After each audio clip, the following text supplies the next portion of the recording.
There's something I want to tell you about the stress and how we have to look at stress, okay? And I think it's an important thing because many people have told me from my lectures it's the one thing they remember, okay? I was sitting in a dentist's office and looked at an article that said, how do lobsters grow? Well, I don't care how lobsters grow, but I was interested in it. And it points out that a lobster is a soft, mushy animal that lives inside of a rigid shell. That rigid shell does not expand. Well, how can the lobster grow?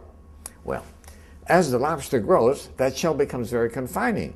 Right? And the lobster feels itself under pressure and uncomfortable. It goes under a rock formation to protect itself from predatory fish, casts off the shell, and produces a new one. Well, eventually, that shell becomes very uncomfortable as it grows, right? Back under the rocks. Good. And the lobster repeats this numerous times. The stimulus for the lobster to be able to grow is that it feels uncomfortable. Right? Now, if lobsters had doctors, they would never grow. Because as soon as the lobster feels uncomfortable, goes to the doctor, gets a Valium, gets a Percocet, feels fine. Never gets off its shell.